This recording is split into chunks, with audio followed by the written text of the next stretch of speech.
Hello friends, welcome back to Madras cooking with Hemalata Vinod Kumar. எல்லாருக்கும் வணக்கம்.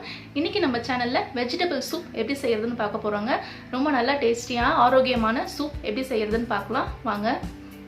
இப்போ ஒரு கடாயில நான் வந்து தண்ணி ஆட் பண்ணிக்கிறேன். உங்களுக்கு வந்து சூப் எவ்வளவு வேணுமோ அவ்வளவு தண்ணி நீங்க ஆட் பண்ணிக்கோங்க. ஆட் பண்ணிட்டு ஸ்டவ் ஆன் பண்ணிடுங்க. ஒரு பக்கம் தண்ணி வந்து சூடாகிட்டே இருக்கட்டும். நம்ம வந்து வெஜிடபிள்ஸ் கட் பண்ணி போட ஆரம்பிச்சிடலாம். இப்போ ஃபஸ்ட்டு காலிஃப்ளவர் எடுத்துக்கலாம்.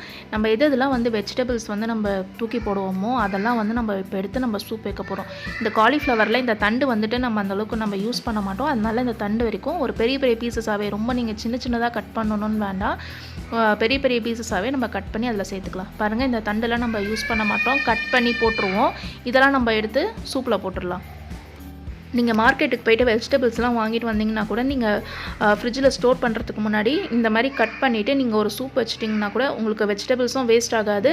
அது மட்டும் இல்லாமல் உங்களுக்கு அந்த சூப் வந்து ரொம்ப ஹெல்த்தியாகவும் இருக்கும், ரொம்ப உடம்புக்கும் நல்லது. அதே மாதிரி இது கோஸ் பாருங்கள், இந்த மேலே இருக்க அந்த லேயர் வந்து ரொம்ப இந்த தண்டை பெருசாக இருக்குல்ல, இதெல்லாம் வந்து நம்ம யூஸ் பண்ண மாட்டோம். அதனால் வந்து இந்த மேலே இருக்க லேயர் மட்டும் எடுத்து நான் கட் பண்ணி போடுறேன். நான் வந்து எல்லா வெஜிடபிள்ஸும் வாஷ் பண்ணி வச்சுருக்கிறதுனால நான் அப்படியே சேர்க்குறேன். நீங்கள் வந்து சேர்க்கும் போது நல்லா சுத்தமாக வாஷ் பண்ணிவிட்டு அதுக்கப்புறம் சேர்த்துக்கோங்க. அதே மாதிரியே பீன்ஸ் நல்லா பெருசாகவே இந்த மாதிரி கட் பண்ணிவிட்டு இதில் சேர்த்துக்கிறேன். கேரட் பார்த்திங்கன்னா ஒரு கேரட் சேர்க்குறேன். இதில் இந்த மாதிரி தோல் சீவிட்டு நான் சேர்த்துக்கிறேன். ஏன்னா கொஞ்சம் மண் இருக்குன்றதுனால கேரட் மட்டும் நான் தோல் சீவிட்டு இந்த மாதிரி சேர்த்துக்கிறேன். இதுவும் நான் வாஷ் பண்ணிவிட்டு எடுத்து வச்சுருக்கேன். இந்த மாதிரி பெரிய பெரிய பீசஸாகவே இந்த மாதிரி கட் பண்ணிவிட்டு இதில் சேர்த்துக்கோங்க. அதே மாதிரி ப்ரொக்கோலி கிடச்சதுன்னா நீங்கள் கண்டிப்பாக வாங்கிக்கோங்க. இதில் வந்து ஏகப்பட்ட சத்துக்கள் இருக்குது. இந்த மேலே இருக்க ஃப்ளவரில் இருக்கிறத விட இந்த ப்ரொக்கோலியோட கீரை, அதுக்கப்புறம் இந்த தண்டு இருக்குது பாருங்கள், இதில் தான் வந்து அதிகமான சத்து இருக்குது. ப்ரொக்கோலியில் வந்துட்டு விட்டமின் சி, இ, கே, அப்புறம் கால்சியம், பொட்டாசியம், இந்த மாதிரி ஏகப்பட்ட சத்துக்கள் இருக்குங்க. இது வந்து நம்மளுக்கு வந்து கேன்சர் வராமல் தடுக்குது. இந்த ப்ரொக்கோலி வந்துட்டு நீங்கள் மைக்ரோவேவில் வச்சு நீங்கள் செய்கிறது, அது மட்டும் இல்லாமல் ஆயில் ஃப்ரை பண்ணி சாப்பிட்றத விட இந்த மாதிரி சூப் வச்சு குடிக்கலாம். அது மட்டும் இல்லாமல் சாலட், இது வந்து ஆஃப் குக்காக தான் நீங்கள் சாப்பிடணும். இது வந்து ஆஃப் குக்காக சாப்பிட்டா மட்டும்தான் உங்களுக்கு வந்து இந்த ப்ரொக்கோலியில் இருக்க எல்லா சத்துமே உங்களுக்கு கிடைக்கும். இப்போது இது கூடவே நான் வெங்காயத்தலை கொஞ்சம் சேர்த்துக்கிறேன். நீங்கள் வெங்காயத்தலை வந்து இந்த அடியில் இருக்கிற தண்டுலாம் சில பேர் யூஸ் பண்ண மாட்டீங்க. இதெல்லாம் வந்து வேஸ்ட் பண்ணாமல் இதில் ஆட் பண்ணிக்கோங்க.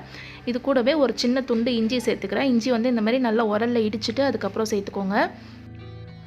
இது கூடவே 6-7 பல் பூண்டு சேர்த்துக்கிறேன். நல்லா தோலோடவே தட்டிட்டு நம்ம சேர்த்துக்கலாம். ஏன்னா நம்ம இதை ஃபில்ட்ரு பண்ண தான் போகிறோம். அதனால் தோலோடவே தட்டிட்டு இதை சேர்த்துக்கிறேன். மிளகு, உங்கள் காரத்துக்கு ஏற்ற மாதிரி மிளகு சேர்த்துக்கோங்க. நான் வந்து ஒரு 1.5 ஸ்பூன் மிளகு சேர்த்துருக்கேன். இதையும் வந்து நல்லா இடிச்சிட்டு நம்ம சேர்த்துக்கலாம். அதுக்கப்புறம் நம்ம காரம் வேணும்னா கூட நம்ம பெப்பர் சேர்த்துக்கலாம். அதே மாதிரி கொத்தமல்லி பாருங்கள், இந்த அடி தண்டை நான் எடுத்துக்கிறேன். இதில் கட் பண்ணி நான் எடுத்துக்கிறேன். இதெல்லாம் வேஸ்ட் பண்ணாதீங்க. இதில் வந்து நீங்கள் ரசம் கூட வைக்கலாம். ரசம் நீங்கள் செய்யும் போது இந்த தண்டு போட்டு கூட நீங்கள் ரசம் வைக்கலாம்.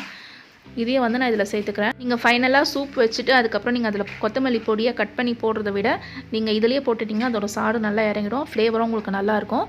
அதேமாதிரி ஒரு பச்சை மிளகாவில் நான் பாதி மட்டும் போடுறேன். ஏன்னா குழந்தைங்க சாப்பிட்றாங்கன்றதுனால நான் பாதி பச்சை மிளகா போடுறேன். உங்களுக்கு வேணான்னா நீங்கள் அந்த பச்சை மிளகா கூட நீங்கள் அவாய்ட் பண்ணிக்கலாம்.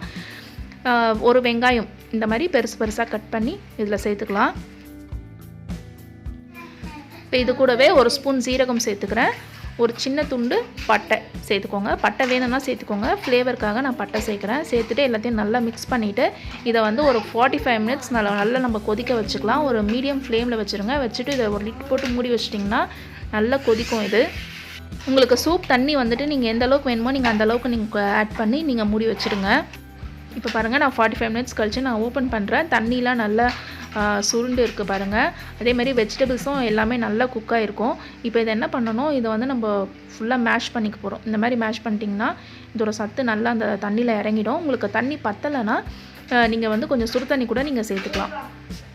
நீங்கள் இந்த மாதிரி மேஷ் பண்ணும்போது க்ரீன் சில்லியை மட்டும் எடுத்துகிட்டு நீங்கள் மேஷ் பண்ணிக்கோங்க.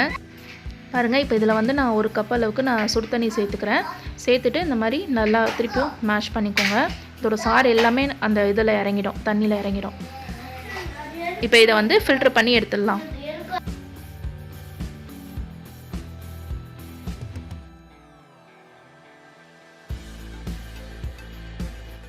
இந்த மாதிரி நல்லா ஃபில்ட்ரு பண்ணி எடுத்து வச்சுக்கோங்க. இப்போ வந்து நான் ஒரு கப்பு தண்ணியில் 1 டேபிள் ஸ்பூன் கார்ன்ஃப்ளவர் சேர்க்குறேன். சேர்த்துட்டு நல்லா மிக்ஸ் பண்ணிக்கோங்க. கார்ன்ஃப்ளவர் சேர்க்குற தண்ணி வந்துட்டு ஜில்லுன்னு இருக்கணும். சுடு தண்ணியில் சேர்த்துற போகிறீங்க, கட்டி கட்டியாகிடும். இப்போது இந்த தண்ணியை நல்லா கட்டி இல்லாமல் நல்லா மிக்ஸ் பண்ணிவிட்டு சூப்பில் ஆட் பண்ணிடலாம். இப்போது இதை நல்லா மிக்ஸ் பண்ணிக்கலாம். இந்த சூப்பில் வந்து நான் இப்போ கொஞ்சம் வெஜிடபிள்ஸ் ஆட் பண்ண போகிறேன். இதில் வந்து கேரட், நல்லா பொடியாக கட் பண்ண கேரட், உங்களால் எவ்வளோ பொடியாக கட் பண்ண முடியுமோ கட் பண்ணிக்கோங்க. அப்புறம் இந்த ப்ரோக்கோலி இதுவும் நான் இதில் ஆட் பண்ணிக்கிறேன். கொஞ்சமாக காலிஃப்ளவர் இதுவும் பொடியாக கட் பண்ணிவிட்டு ஆட் பண்ணிக்கோங்க. உங்களுக்கு என்ன வெஜிடபிள்ஸ் வேணுமோ நீங்கள் அதை ஆட் பண்ணிக்கலாங்க. இதுதான் ஆட் பண்ணணும்னு கிடையாது. இதில் வந்து கொஞ்சமாக நான் வெங்காயத்தலை சேர்க்குறேன். இது சூப்புக்கு தேவையான அளவு உப்பு சேர்த்துட்டு நல்லா மிக்ஸ் பண்ணிவிட்டு நல்லா கொதிக்கிட்டோங்க.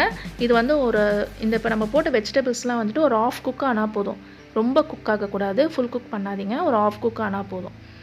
இப்போ நல்லா மிக்ஸ் பண்ணிக்கலாம். இப்போ தண்ணியாக இருக்குது பாருங்கள் சூப்பு. இது வந்து ரெடி ஆனவுடனே நல்லா கொஞ்சம் வந்து உங்களுக்கு திக்காகிடும். இப்போ பாருங்கள் சூப் ரெடி ஆகிடுச்சு. பாருங்கள் இந்த அளவுக்கு திக்னஸ் இருந்தால் போதும். ரொம்ப திக்காக இருந்தாலும் நல்லா இருக்காது. இந்த மாதிரி கொஞ்சம் சூப் வந்து கொஞ்சம் தண்ணியாக குடித்தாதான் கொஞ்சம் நல்லாயிருக்கும். இப்போ சர்வ் பண்ணிக்கலாம். இந்த சூப் வந்துட்டு இது குழந்தைங்களுக்கு அப்புறம் பெரியவங்களுக்கு எல்லாருக்குமே செஞ்சு நீங்கள் சாப்பிடுங்க. ரொம்ப நல்லது. இது ரொம்ப ஹெல்த்தியும் கூட. இது வந்து உங்களுக்கு வந்து ரொம்ப அதிகமாக நீங்கள் நிறைய செஞ்சுட்டிங்கன்னா கூட இது வந்து நீங்கள் ஃப்ரிட்ஜில் ஸ்டோர் பண்ணி வச்சுக்கோங்க. வெஜிடபிள்ஸ் போடுறதுக்கு முன்னாடியே ஃப்ரிட்ஜில் வந்து நீங்கள் ஸ்டோர் பண்ணி வச்சுட்டிங்கன்னா அப்பப்போ நீங்கள் எடுத்து சூடு பண்ணி கூட குடிச்சிக்கலாம். இப்போ இதில் வந்து நான் கொஞ்சமாக வெங்காயத்தலை சேர்க்குறேன். பெப்பர், உங்களுக்கு காரம் வேணும்னா இதில் கொஞ்சம் பெப்பர் சேர்த்துட்டு சர்வ் பண்ணிக்கலாம். ரொம்ப சூப்பராக இருக்கும். ரொம்ப ஹெல்த்தியான சூப் இது. கண்டிப்பாக எல்லோரும் செஞ்சு பாருங்கள். இந்த மாதிரி சூப் வந்துட்டு நீங்கள் வீட்டில் வந்து உங்கள் கையாலே நீங்கள் செய்யும் போது அப்போ வந்து இந்த சூப்பில் எவ்வளோ சத்துக்கள் இருக்குதுன்னு உங்களுக்கே தெரியும். வெஜிடபிள்ஸ் எதுவும் இந்த மாதிரி வேஸ்ட் பண்ணாமல் இந்த மாதிரி சூப் வச்சு குடிங்க. ரொம்ப நல்லது. இந்த மாதிரி ஆரோக்கியமான சூப் செஞ்சு வீட்டில் நீங்களும் சாப்பிடுங்க. குழந்தைங்கள் கொடுங்க, பெரியவங்களும் சாப்பிடுங்க. ரொம்ப நல்லது. இந்த மழைக்கு கோல்டு வராமல் நம்ம பாதுகாத்துக்கலாம். இந்த வீடியோ உங்களுக்கு பிடிச்சிருந்ததுன்னா லைக் பண்ணுங்கள். இந்த வீடியோவை உங்கள் ஃப்ரெண்ட்ஸ்க்கெலாம் ஷேர் பண்ணுங்கள். இந்த மாதிரி பயனுள்ள தகவல் தெரிஞ்சுக்கணுன்னா நம்ம சேனலில் சப்ஸ்கிரைப் பண்ணிக்கோங்க. தேங்க்யூ. Bye bye.